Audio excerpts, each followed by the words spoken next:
Vamos falar agora do computador em nanoescala, que controla a função de proteína e influencia o comportamento celular. Depois coloco na descrição as várias referências sobre isso. Então, pesquisadores da Penn State produziram um nanodispositivo que pode controlar a função de uma proteína específica que está envolvida no movimento celular e na metástase do câncer. Então, o que os pesquisadores pensaram? Foi o seguinte: o que é a metástase? É quando o câncer ele se expande para o corpo todo.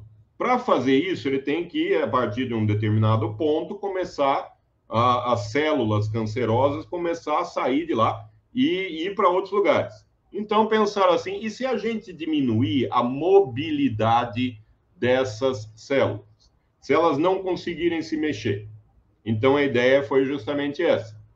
Então, para pesquisadores da Penn State, eles fizeram essa pesquisa para controlar o movimento celular na metástase. Então, a pesquisa abre caminho para a construção de computadores complexos em nanoescala para a prevenção e tratamento do câncer e de outras doenças. Então, como eles fizeram isso? Aqui você tem uma comparação entre as portas lógicas eletrônicas, né? Podem ser feitas com diodos ou com transistores. Você faz portas lógicas. Dá para fazer porta lógica até com clipe de papel, né? Então, você faz portas lógicas, só que eles viram que as portas lógicas podem ser feitas também usando técnicas com proteínas. Está aqui, então, como seria uma porta não, uma porta só A, uma só B, uma A e B. Então, veja que aqui teve que haver dois encaixes para que esse pedaço juntasse com esse. Grosso modo, esse é o básico, né, da pesquisa. É muito mais complicado com isso, mas é basicamente isso. Então, você tem aqui só B, houve só um encaixe. Aqui só A, só um encaixe de outro tipo. Aqui não houve encaixe nenhum. Então, esse é um princípio lógico, por isso que se chama porta lógica. Aí você tem a tabela verdade do E, do OU, do SEM, então, tudo isso. Na parte lógica. Como passar isso para a biologia? Eles fizeram o seguinte: criaram uma porta lógica semelhante a um transistor, que é um tipo de operação computacional em que várias entradas controlam uma saída e a incorporam em uma proteína. Gente, não foi colocado nada eletrônico ali na célula. Repare, não é isso. O controle é feito sobre a proteína, né, de forma que ela tenha determinados comportamentos. Mas fizeram isso como se fosse um controle e poderia ter feito um controle ou. Então, quando você ligar duas coisas, quando duas coisas forem colocadas em determinado ponto ao mesmo tempo, vai funcionar de determinada maneira. Dois interruptores, por exemplo. A lâmpada acende quando eu ligar os dois interruptores. Se eu ligar um só, a lâmpada não acende. Se eu ligar o outro da direita, a lâmpada não acende. Se eu ligar os dois, a lâmpada acende. Basicamente é isso. Então, semelhante a um transistor, que é um tipo de operação computacional em que várias entradas controlam uma saída e incorporam em uma proteína. Eles descobriram que não apenas podiam ativar rapidamente a proteína usando luz e rapamicina, mas também que essa ativação fazia com que as células passassem por mudanças internas que aumentavam a sua capacidade adesiva. Se uma célula aumenta a sua capacidade adesiva de grudar em alguma coisa, diminui a sua motilidade. Motilidade ou mobilidade, né? Se ela está grudada em alguma coisa, ela não consegue se mover. Então, essa foi justamente a ideia. Vamos projetar algo que diminua o movimento da célula para evitar a metástase, para evitar que o câncer se alastre. Uma ideia fantástica, uma pesquisa excelente, muito interessante. Então, o que eles fizeram? Primeiro foi colocada uma substância sensível, a rapamicina, chamada Unirapar, né? Projetada e estudada anteriormente no gene que codifica a FAC. O que é essa FAC com K? É a proteína quinase de adesão focal. que está envolvida na adesão e movimento celular. Então, primeiro foi colocada uma substância que já tinha sido estudada anteriormente num gene que codifica essa FAC, tá? Que está envolvida na adesão e movimento celular. Etapas iniciais no desenvolvimento do câncer. Justamente, se tiver grudado, não anda. Em seguida, foi adicionado o LOV2, que é sensível à luz. Depois, os dois foram combinados em um projeto final de porta lógica. Então, quando os dois funcionarem, você tem uma ativação. Essa foi a ideia. O gene modificado foi inserido em células cancerosas HeLa. Já vou explicar o que é uma célula cancerosa HeLa. Já vou explicar. Então, esse gene modificado foi inserido numa célula dessa, que a imagem está aqui à direita, e usando microscopia confocal, já falei de vários tipos de microscopia aqui no canal, a microscopia confocal, observou-se as células in vitro. Foram estudados os efeitos de cada uma das entradas separadamente, bem como os efeitos combinados das entradas, que seria justamente a porta lógica E. No comportamento das células. Ao lado, divisão de células HeLa, vista através de um microscópio eletrônico de varredura. Então, essa aqui é um tipo de célula, que eu já vou falar exatamente o que é, célula HeLa, H-E-L-A. Já vou mostrar de onde vem isso. Então, o que eles fizeram? Colocaram a substância, outra substância, esse gene foi colocado dentro dessa célula. Será que adiantou? Será que quando foi iluminado, né? Quando houve iluminação ali, funcionou a proteína que dá adesão à célula? A célula aderiu ao meio ali e não conseguiu mais se movimentar? Vamos ver a observação no microscópio. Está justamente aqui.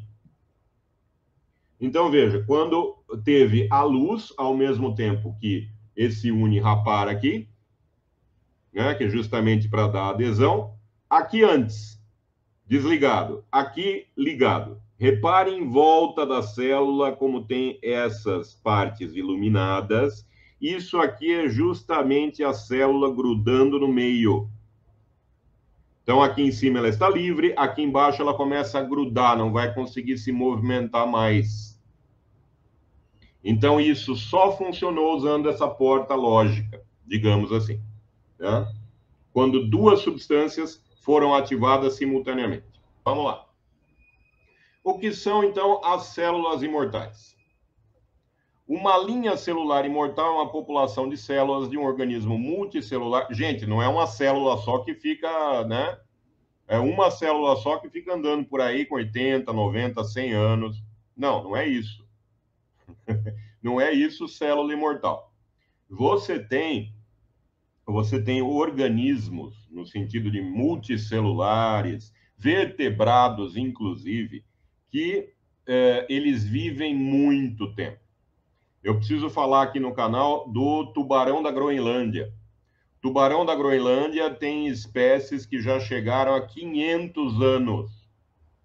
500 anos, um tubarão. E a maturidade sexual dele é com 150 anos, imagine. A maturidade sexual do tubarão é com 150 anos. Tubarão da Groenlândia. Eles vivem ali de 300 a 500 anos, esse tubarão. Vocês não conheciam o tubarão da Groenlândia? Eu vou falar disso num próximo vídeo, uma próxima live de jornal científico. Então, é muito interessante, porque ele é venenoso. Mas o pessoal deu um jeito. Na Islândia tem um prato muito conhecido ali que é feito com a carne desse tubarão. Tem todo um processo para tirar. Ele tem muita ureia na carne, então tem todo um procedimento para desenvenenar o tubarão, digamos assim, para ele poder ser consumido. E é ali um prato, né, muito procurado na Islândia. Não sei se a caça foi proibida, se a pesca, perdão, se a pesca foi proibida. Não sei se a pesca foi proibida por conta de que, né, depois de um tempo, a extinção o bicho. Mas tem ainda muito tubarão desse tipo, eles vivem muito. Para vocês terem uma ideia, para ter filhotes demora 18 anos, né? A gestação ali é de 18 anos. E demora 150 anos para chegar na maturidade sexual. Então, é um bicho que vive muito. Carlos, o tubarão da Groenlândia, e o nome é impronunciável do prato. O prato feito na Islândia com esse tubarão, gastronomicamente, ali é muito raro, né? Isso daí, então é muito procurado, etc. E tem que ficar não sei quanto tempo o tubarão ali para tirar o veneno dele. É muito interessante. Qualquer hora eu falo sobre isso. Então, o que seria essa linhagem imortal? Gente, não é uma célula, é uma linhagem a partir de determinadas células. Então, de um organismo multicelular que normalmente não prolifera indefinidamente, mas devido à mutação evitou a senescência. Senescência é velhice, né? Grosso modo, envelhecer. Celular normal, em vez disso, pode continuar se dividindo. É claro que isso tem para a ciência uma utilidade imensa, imensa, em várias pesquisas. Então, as células podem, portanto, ser cultivadas por períodos prolongados in vitro. As mutações necessárias para a imortalidade podem ocorrer naturalmente ou ser induzidas intencionalmente para fins experimentais. Essas células imortais, essas linhagens, elas não devem ser confundidas com células-tronco, que também podem se dividir indefinidamente, mas formam uma parte normal do desenvolvimento de um organismo multicelular. Então, eu estava falando que aquela pesquisa anterior sobre as portas lógicas celulares, que na verdade você vai utilizar duas substâncias que funcionam como uma porta lógica E, elas foram testadas em células HeLa. O que são essas células HeLa? Então, uma linha de células humanas amplamente utilizada, isolada da paciente com câncer cervical Henrietta Lacks, que faleceu em 4 de outubro de 1951. A linhagem celular foi considerada extremamente durável e prolífica, o que permitiu que fosse usada extensivamente em estudos científicos, ou seja, ela se divide muito rápido, prolifera muito rápido e dura bastante. Por isso, usada em tantos estudos científicos. Foi pego ali uma amostra para biópsia da Henrietta, que morreu em 51. Todo esse uso da célula, ele foi feito, é claro, sem autorização dela, porque na época não precisava. Então, foi feita uma biópsia e, ao perceber o material da biópsia, viram que aquelas células, elas duravam muito e se multiplicavam com muita facilidade. Né? Depois, inclusive, a família da Henrietta entrou com vários processos para que uma parte das vendas das células fossem revertidas para a família, coisas assim. À época que, em 1951, mesmo em vários lugares hoje, não precisa da autorização do paciente para usar esse tipo de material. Mas, naquela época, principalmente, não era necessário. Depois, a família entrou com processos, etc., para, pelo menos, ser reconhecida a influência dela na ciência, que foi imensa por conta justamente do uso dessas células. E, é claro, teve processos também para ganhar uma parte do que foi conseguido com a venda dessas células. Já é considerado que, na história, né, desde 1951 até agora, já tenha usado mais células da Henrietta do que ela tinha no corpo, porque já foram se multiplicando ao longo de todo esse tempo. Então, por isso, são conhecidas como células imortais. Onde foi usado? Bom, vamos ver. Primeiro, o biólogo, o George Otto, descobriu que as células podiam ser mantidas vivas e desenvolveu uma linhagem celular. Então, ele começou por aí, a partir daquela biópsia. Anteriormente, as células cultivadas a partir de outras células humanas sobreviviam apenas algumas horas. Alguns dias, perdão. Então, as células antes utilizadas sobreviviam muito pouco. Não tinham muito tempo para fazer a pesquisa, nem nada assim, por conta disso.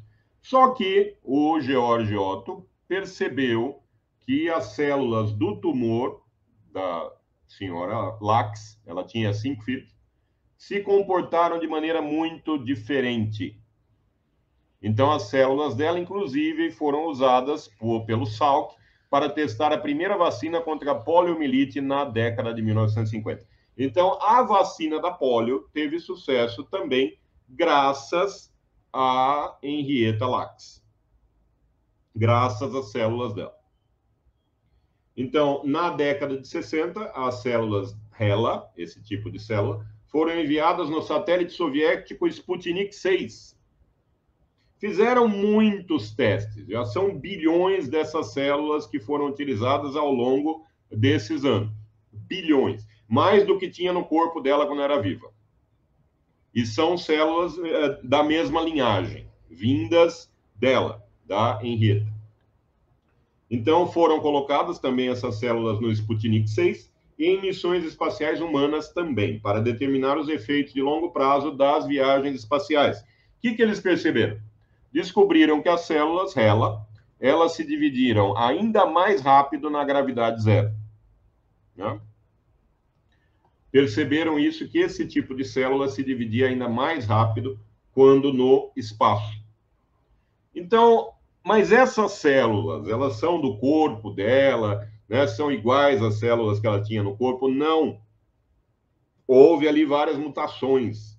Mesmo hoje, quando você usa células HeLa desse tipo, elas já sofreram muitas mutações.